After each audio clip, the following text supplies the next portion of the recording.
I live literally 100% surrounded by swamp, and the black flies are just awful. Anyways, as far as the Trump situation goes, the Democrats obviously completely stole the election. You can go on and on and on about other things I had said, but all the tech moguls are a completely left-wing and like neo-capitalist, anarchist, feudalists. They're all sickos, and they have absolutely no ethics, and they stole that election. That's a fact.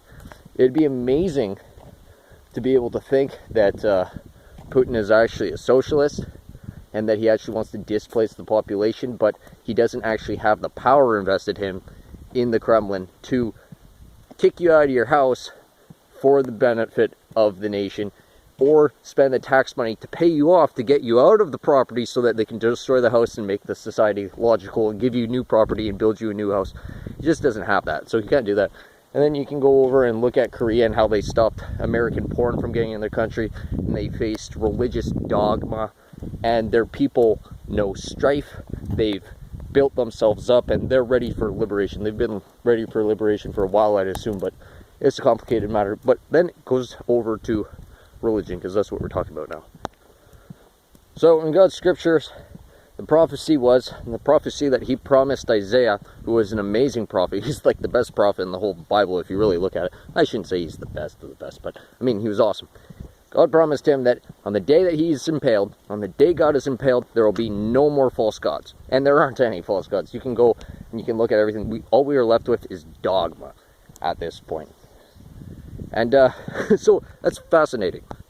That's really fascinating in general, but as you look at Korea and how they faced the dogma problem in their country, you can just like stipulate about things. Give me a second.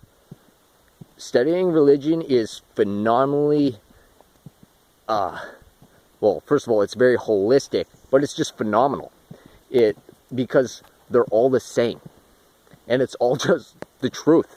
When you're not filling your head with your bullshit interpretations, but just sucking it back, because it's also interesting. So particularly for Korea, when you liberate the people, you would imagine that being able to immerse yourself in that kind of education would be incredibly fulfilling after workplace accidents and all the strife and all the grief and everything. But globally, it's the exact same thing. Muhammad said that he wouldn't allow his daughter to be part of a harem. It's not permitted, because that doesn't work in the Middle East, as it typically doesn't work anywhere. And so they had a lot of war victims and leftover women from war and everything, and then so they had harems as a consequence of that. But it wasn't a tolerable aspect of the Islamic religion. And then so